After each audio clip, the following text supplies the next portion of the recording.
Good morning. For the first time in the history of Canada,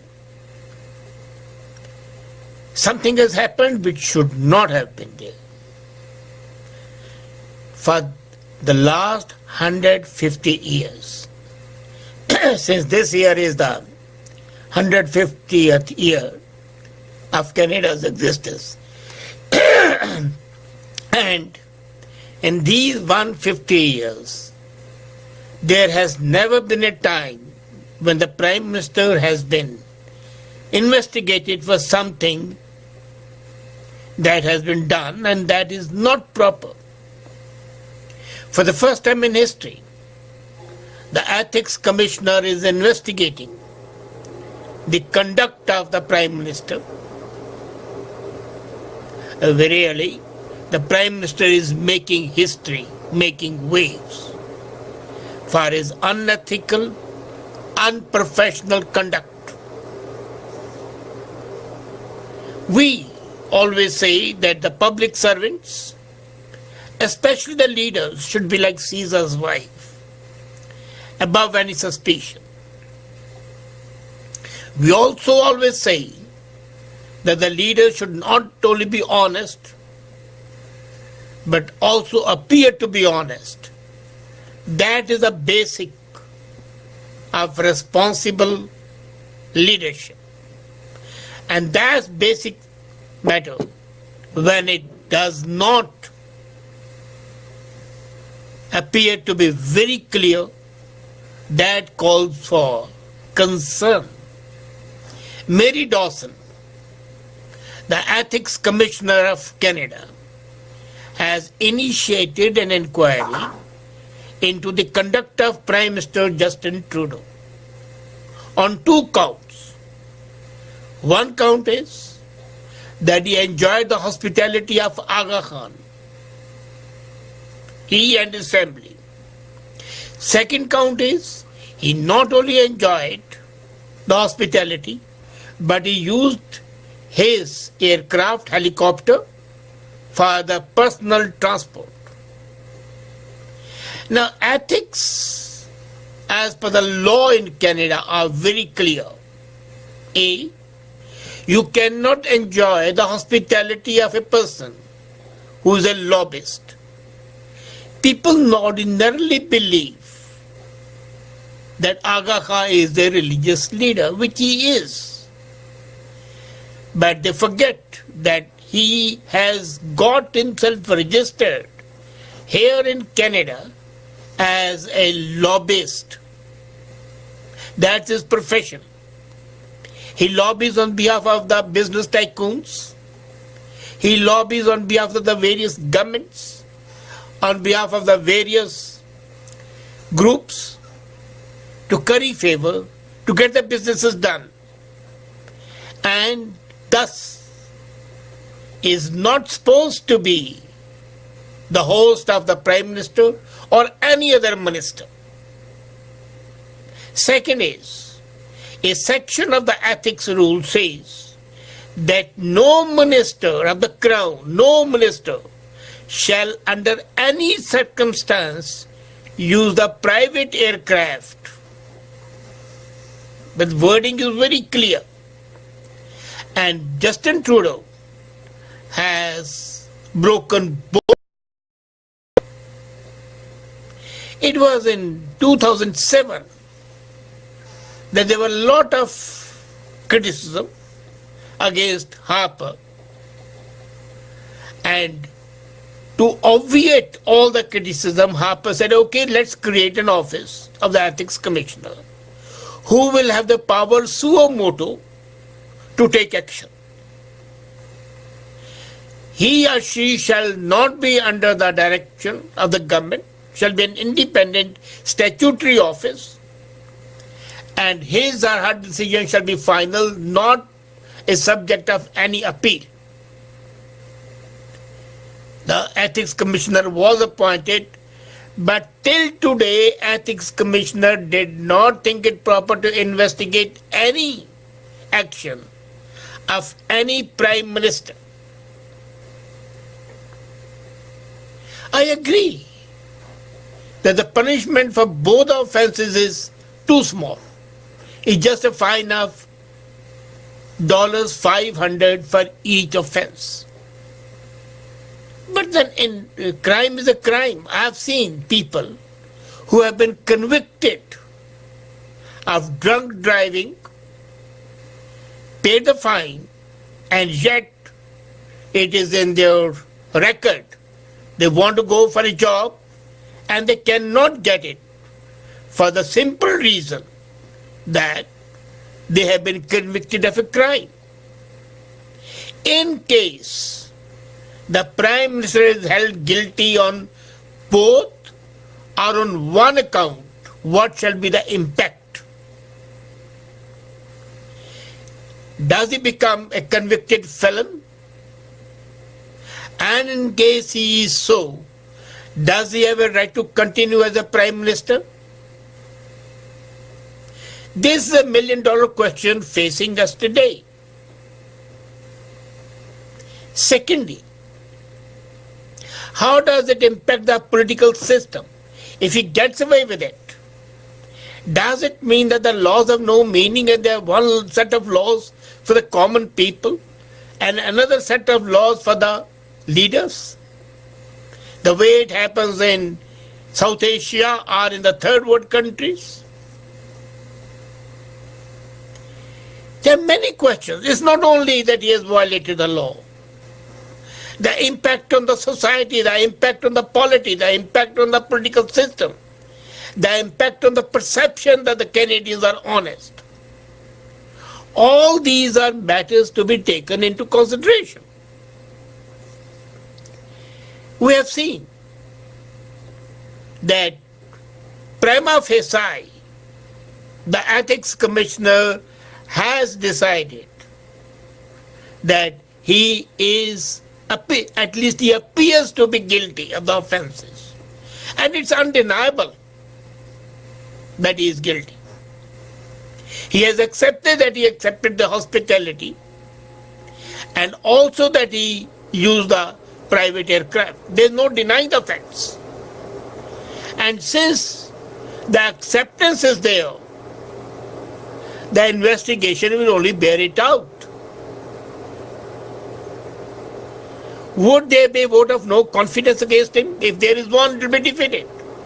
Until and unless some members of the Liberal Party have a clear conscience, a bit of an honesty, and then they can say, okay, we need a new leader. So this is also the testing ground for the members of the Parliament belonging to the Liberal Party. Are they honest? Or are they a part of the clique that breaks the law with impunity? Thirdly, the role of the Supreme Court. When the Ethics Commissioner declares him guilty, will the Supreme Court take action and ensure that he is asked to resign? Or would the Election Commission automatically debar him from being the Prime Minister as well as take away his membership? These are the questions which are in a grey area. Now this also raises another question. Mary Dawson, the Ethics Commissioner, her term was to expire this month. Before she ordered the inquiry, her term was extended for a period of 6 months, and the Prime Minister said that he is thinking whether to renew her contract or to appoint somebody else. Now, Mary Dawson herself is facing a conflict of interest.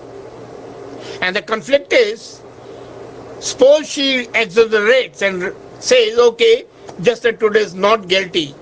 Is she doing so because she wants to have another term?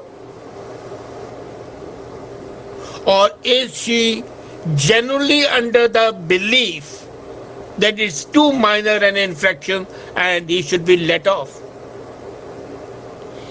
If the first one, then the very concept of an independent statutory ethics commissioner is flawed. If the second one, it is again an act of injustice to the masses, who for the most unimportant minor infractions are branded as felons. I told you about impaired driving. A conviction is a conviction, and they can't get a job. But here you can break the law and continue to be the Prime Minister. So what difference is between Canada and Sudan or Pakistan, or for that matter Nigeria or Niger? What is so special about Canada if the leaders can go against law, act against law, and then flaunt it? There has been no act of remorse by the Prime Minister till now. He has not accepted even now that he has done something wrong. You see, as I said, he might have done it, quite possible, without knowing it. But ignorance of law is no excuse. And what the hell were his advisors, his chief of staff, doing at that time? Were they also not cognizant of the law?